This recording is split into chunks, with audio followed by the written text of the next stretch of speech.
The hotel charge appeared on my phone at 3:17 a.m., like a digital slap across the face. $937 at the Grand Meridian, plus another $250 at Chez Laurent. I stared at the glowing screen in our bedroom, listening to my wife Monique's steady breathing beside me, and felt something cold settle in my chest. "Critical meeting with Dom?" she'd said yesterday morning, kissing my cheek with those perfectly glossed lips. "Might run late. Don't wait up, honey." The meeting had apparently required champagne service and a luxury suite. I'm Julian Everett, 40 years old, senior investment advisor at Hartwell & Associates. I've built my career on reading between the lines, spotting the inconsistencies that others miss. Numbers don't lie, even when people do. Especially when people do. Monique stirred beside me, her auburn hair spilled across the silk pillowcase like she was posing for a magazine cover. Even in sleep, my wife of 8 years maintained that polished perfection that had first attracted me at a charity gala. Back then, I'd been charmed by her ambition, her razor-sharp wit, the way she could command a room full of potential clients for her PR firm. Now, I wondered how long she'd been commanding hotel rooms with her boss. I slipped out of bed and padded to my home office, the hardwood floors cold against my bare feet. Our house was all glass and steel, the kind of modern architecture that looked impressive in magazines, but felt like living in a fishbowl. Monique had insisted on it when we'd moved to this upscale coastal neighborhood 3 years ago. "We need to project success, Julian," she'd said, running her manicured fingers along the kitchen's marble countertops. "Image is everything in my business." Apparently, her business now included screwing her married boss on my credit card. I powered up my computer and pulled up our joint account. The charges were there in black and white: Grand Meridian Hotel, Executive Suite, 1 night.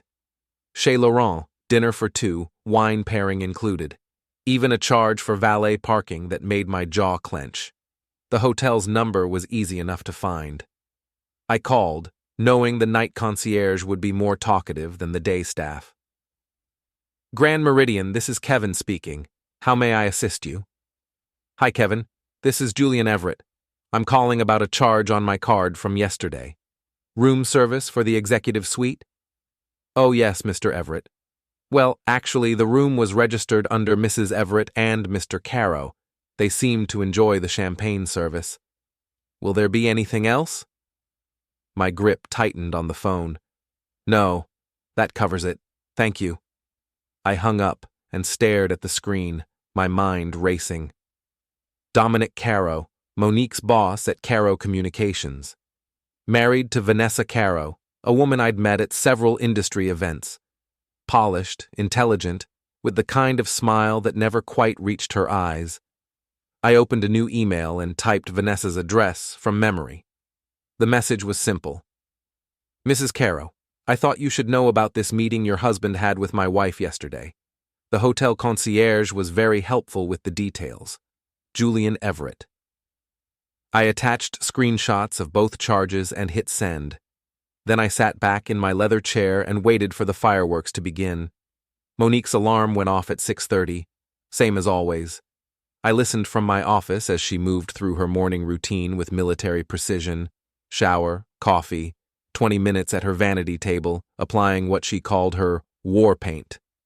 I'd made coffee and was reading the financial news when she glided into the kitchen, looking like she'd stepped off a magazine cover. Navy blazer, pencil skirt, heels that clicked against the tile with authority. "Morning, honey," she said, kissing my temple while reaching for her travel mug. "Sleep well?" "Like a baby," I replied, not looking up from my tablet. "How was your meeting yesterday?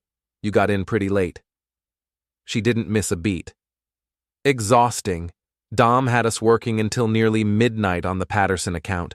You know how demanding those pharmaceutical clients can be."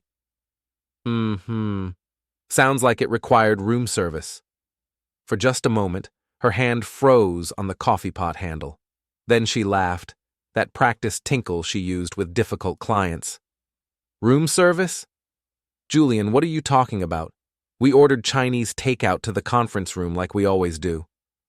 I finally looked up, meeting her eyes, green as sea glass and just as transparent, once you knew what to look for. Must have been expensive Chinese food, $937 worth. The color drained from her face, but she recovered quickly, too quickly. I have no idea what you're talking about. Maybe check with the bank? Sometimes charges get mixed up. She grabbed her purse and headed for the garage. I'm late for a client breakfast. We'll talk tonight, okay? The garage door rumbled open and closed. I waited 5 minutes, then called my friend Marcus Bell. Marcus ran his own IT security consulting firm and had the kind of technical skills that came in handy during messy divorces. More importantly, he had zero tolerance for cheating spouses after his own ex-wife had cleaned out their accounts and disappeared with her tennis instructor. Julian, it's not even 7 a.m. This better be important. Close. I need your help with something. Can you meet me at the Copper Parrot tonight? Say, 8 o'clock? This sounds ominous. What's going on? Monique's having an affair with her boss.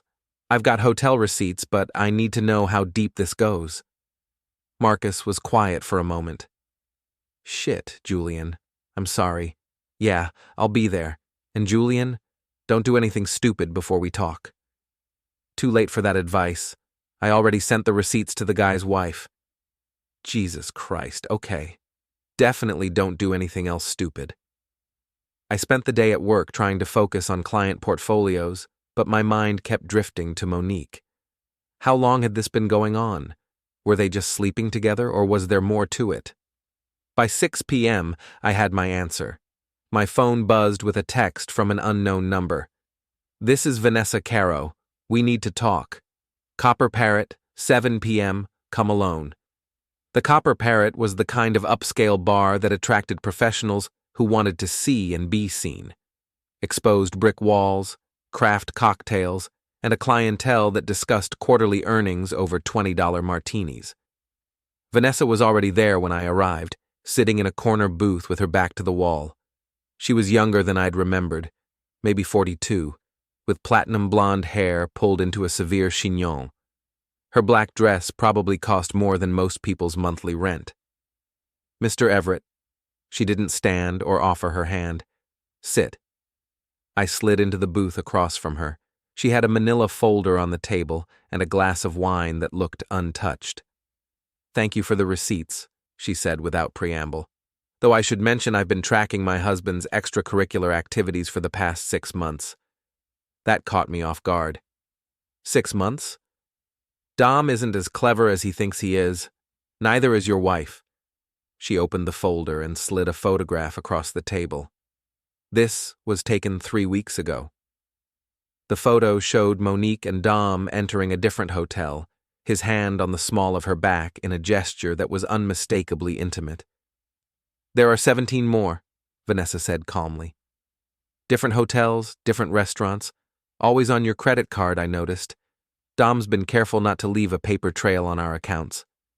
I stared at the photo, feeling something twist in my gut. Why are you showing me this? Because, Mr. Everett, I believe in mutually beneficial arrangements. You want revenge on your cheating wife. I want to destroy my cheating husband. I think we can help each other. She leaned forward, her blue eyes cold as winter ice. How would you feel about burning them both to the ground? Marcus arrived at the Copper Parrot 20 minutes later, looking like he'd rather be anywhere else.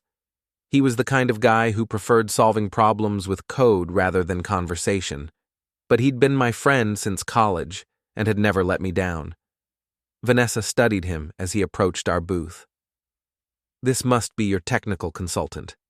Marcus Bell, he said, sliding in beside me, and you're the other wronged spouse. Vanessa Carrow. I was just explaining to Julian that our respective partners have been quite busy together. Marcus glanced at the photos spread across the table. Damn, Julian. They're not even trying to be subtle. That's what makes this so perfect, Vanessa said. They think they're untouchable. Dom believes I'm too dependent on his income to leave, and your wife clearly thinks you're too passive to fight back. She wasn't wrong about that last part.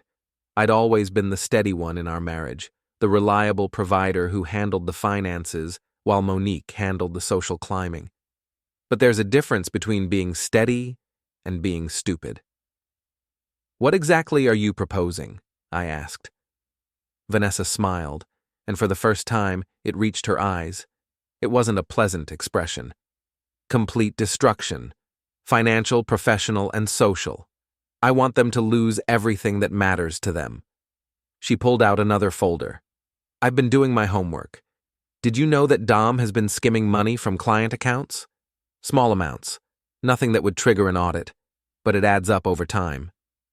Marcus leaned forward. "How much are we talking about?" "Nearly 200,000 over the past 18 months. He's been using shell companies to hide the transfers." She slid a spreadsheet across the table. "Your wife helped him set up some of these accounts, Julian. Her signature is on several of the incorporation documents." "Monique signed legal documents?" "Oh, yes. She's in this up to her neck. They've been planning to start their own firm using stolen client lists and embezzled funds. A real power couple in the making." The bartender approached with a fresh round of drinks. We waited until he was gone before continuing. "So, what's the plan?" Marcus asked. Vanessa's smile widened. "We give them enough rope to hang themselves. Let them think they're winning right up until the moment we destroy them." She outlined her strategy with the precision of a military campaign. We would feed Dom false information through carefully placed sources, making him think his embezzlement was still undetected. Meanwhile, we document everything, building an airtight case. "The beauty of it," Vanessa explained, "is that they'll incriminate themselves. Dom's arrogance won't let him resist taking bigger risks, and your wife will follow him right off the cliff." Marcus was taking notes on his phone. "What about the technical side? Phone records, emails, that sort of thing?" "Already handled. I've had a private investigator monitoring Dom for months. We have recordings of phone calls, copies of deleted emails, even surveillance footage from their little rendezvous." I felt a surge of admiration for this woman.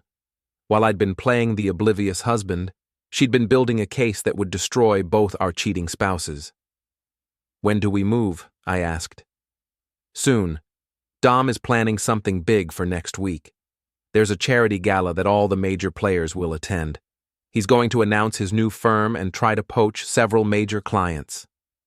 She leaned back in the booth, looking satisfied.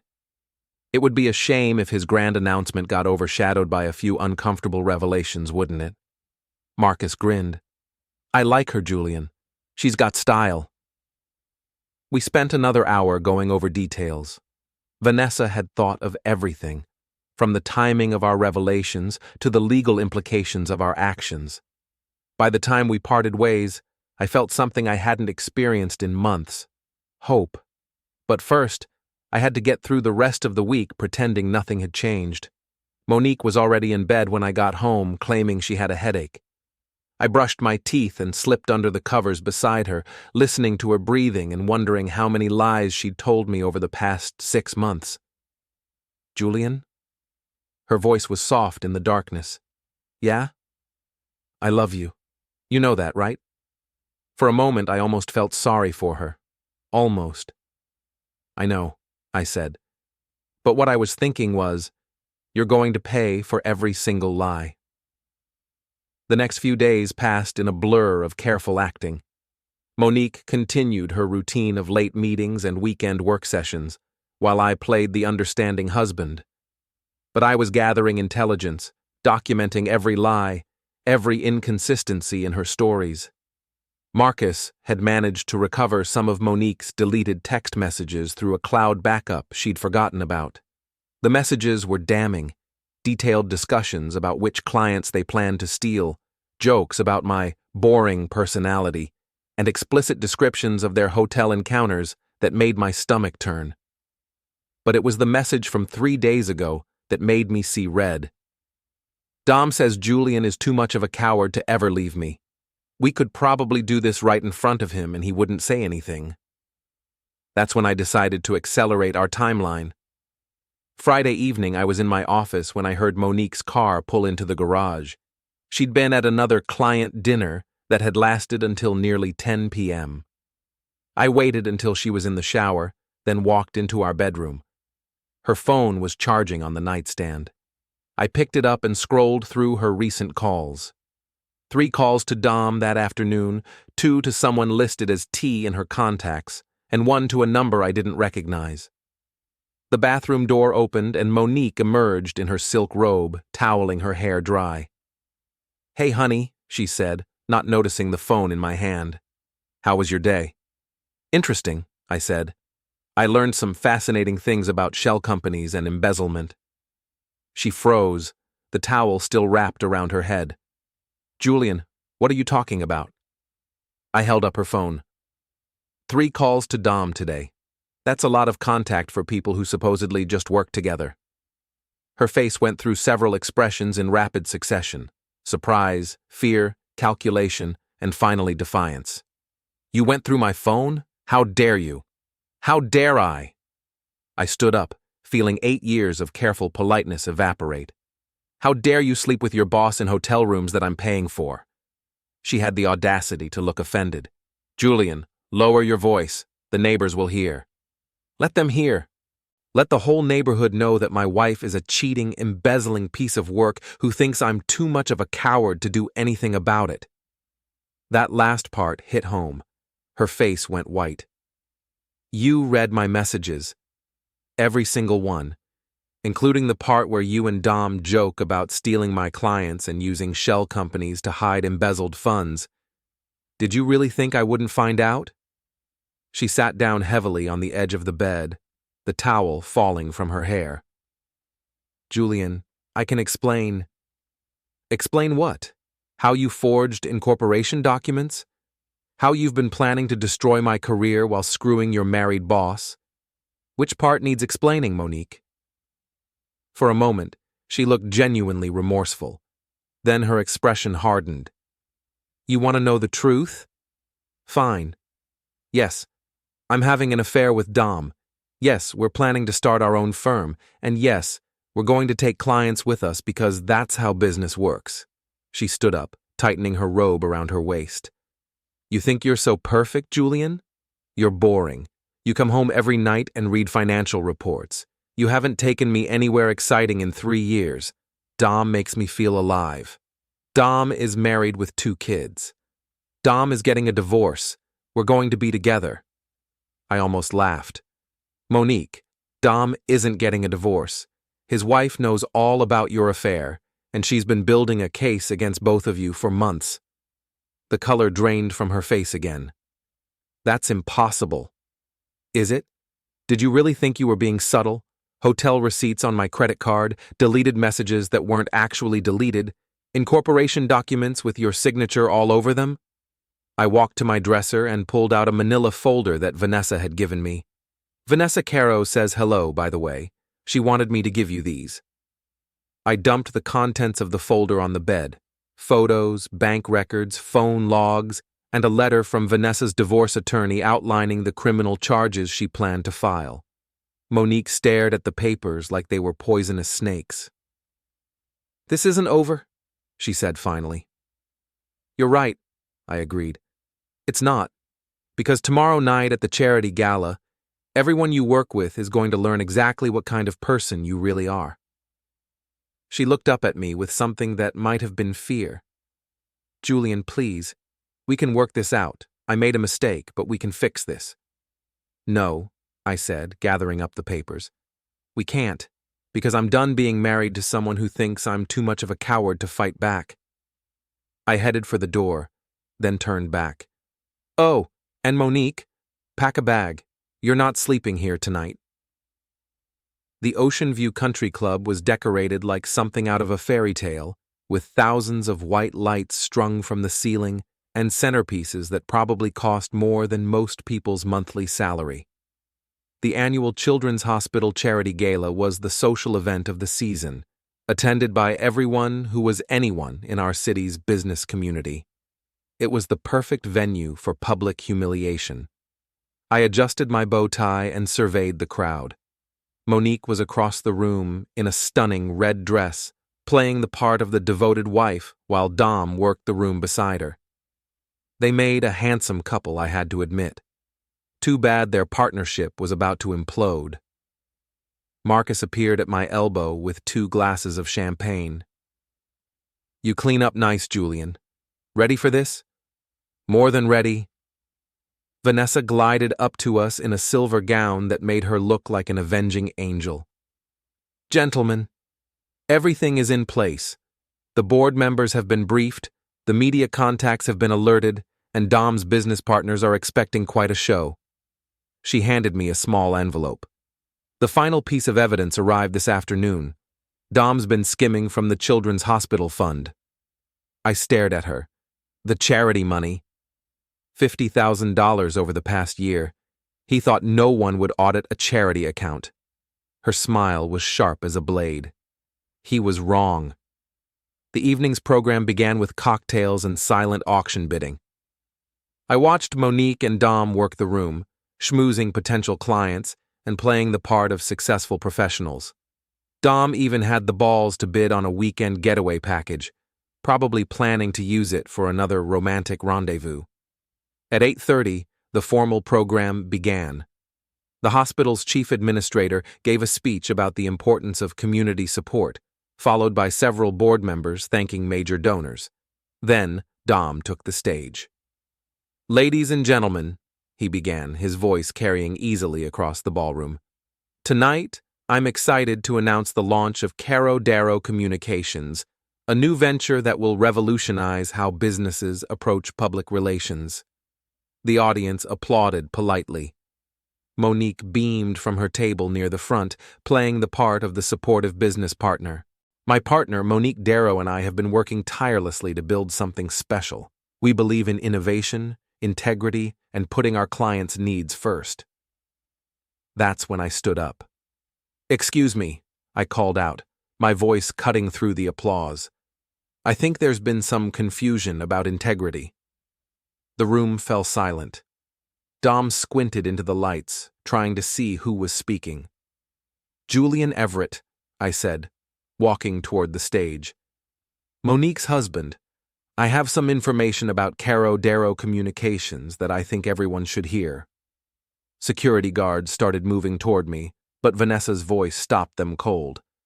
"Let him speak," she said, rising from her own table. "As Dom's wife, I'm very interested in hearing about this new venture." The room erupted in whispers. Dom's face went white as he realized what was happening. I reached the stage and took the microphone from his nerveless fingers. "Ladies and gentlemen, I'm here tonight to talk about integrity, about what happens when people in positions of trust decide to help themselves to money that doesn't belong to them." I pulled out a folder of documents. Over the past 18 months, Dom Carrow has embezzled nearly $200,000 from client accounts. He's used shell companies to hide the transfers, and he's had help from his business partner and lover, my wife Monique. The room exploded. People were standing, talking, pointing. Camera phones came out as reporters in the audience realized they were witnessing a major scandal. "But that's not all," I continued, my voice carrying over the chaos. "Dom and Monique have also stolen $50,000 from the Children's Hospital Charity Fund. Money that was supposed to help sick kids instead went to pay for hotel rooms and expensive dinners." Dom tried to grab the microphone back, but I stepped away from him. "You want proof? I've got bank records, incorporation documents, hotel receipts, and recorded phone conversations. Everything you need to see exactly what kind of people you're dealing with." I looked directly at Monique, who was sitting frozen at her table. "My wife once told Dom that I was too much of a coward to ever fight back. She was wrong."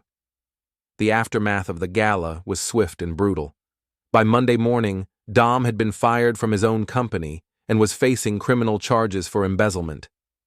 The story made the front page of the business section, complete with photos from the charity gala and a detailed breakdown of the financial crimes.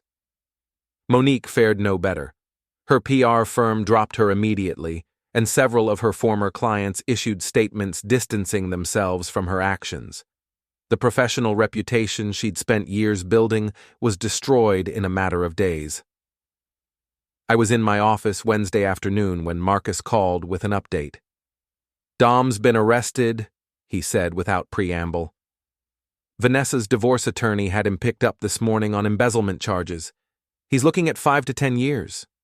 What about Monique? She's been named as a co-conspirator, but her lawyer is trying to work out a plea deal. Apparently, she's willing to testify against Dom in exchange for reduced charges. I wasn't surprised. Loyalty had never been one of Monique's strong suits. "There's something else," Marcus continued. "Vanessa wants to meet with you. She says she has a proposition." We met at the Copper Parrot that evening. Vanessa looked different somehow, less brittle than before. The successful destruction of her cheating husband seemed to have lifted a weight from her shoulders. "Julian," she said, raising her wineglass in a toast, "to a job well done." I clinked my glass against hers. "Couldn't have done it without you." "Oh, but you could have. You just needed someone to show you that being nice doesn't mean being weak." She leaned back in the booth. "Which brings me to my proposition." She slid a business card across the table. "I'm starting my own consulting firm. Corporate investigations, divorce cases, background checks for high-net-worth individuals. I could use someone with your financial expertise." I studied the card. Carrow Investigations had a nice ring to it. "What about Dom's company?" The board voted to dissolve it rather than try to rebuild after the scandal. But the client list is still valuable, and most of the employees are clean. They just need new leadership. She smiled, and this time, it was genuinely warm. "We make a good team, Julian. We both learned that sometimes the best revenge is simply telling the truth." I thought about her offer. My job at Hartwell & Associates was secure, but it had never been particularly exciting. The idea of starting something new, something that would let me use my skills to help people who'd been wronged, was appealing. "When do we start?" "Next Monday. I've already got our first case lined up. A CEO whose wife thinks he's embezzling from their joint foundation." I laughed. "Some people never learn." "No," Vanessa agreed. "They don't, which is why we'll never run out of business." 3 months later, I was sitting in our new office reviewing case files when my assistant buzzed me. "Mr. Everett, there's a Monique Darrow here to see you. She says she's your ex-wife." I hadn't seen Monique since the divorce was finalized 6 weeks ago. She looked different, thinner, less polished. The designer clothes had been replaced by off-the-rack business attire, and her famous confidence seemed to have evaporated. "Hello, Julian." "Monique, what can I do for you?" She sat down across from my desk, fidgeting with her purse strap. "I wanted to apologize for everything. I know it doesn't change anything, but I needed you to know that I'm sorry."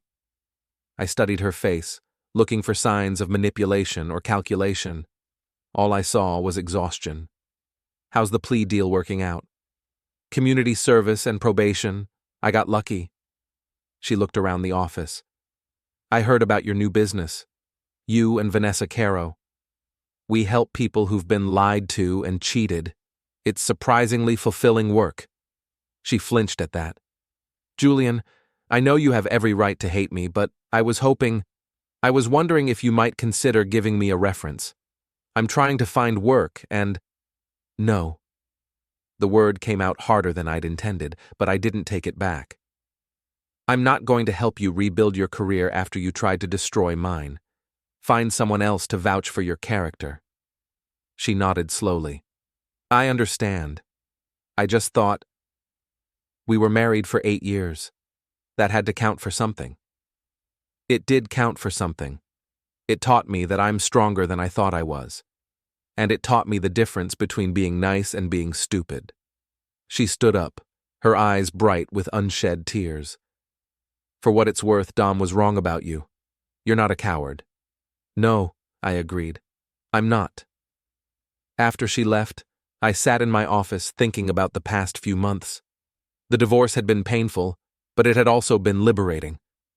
I'd discovered that I didn't need to be the steady, reliable husband who never made waves. I could be the man who fought back when someone tried to take advantage of him. Vanessa knocked on my door frame. "Everything okay?" I saw Monique leaving. "Everything's perfect," I said,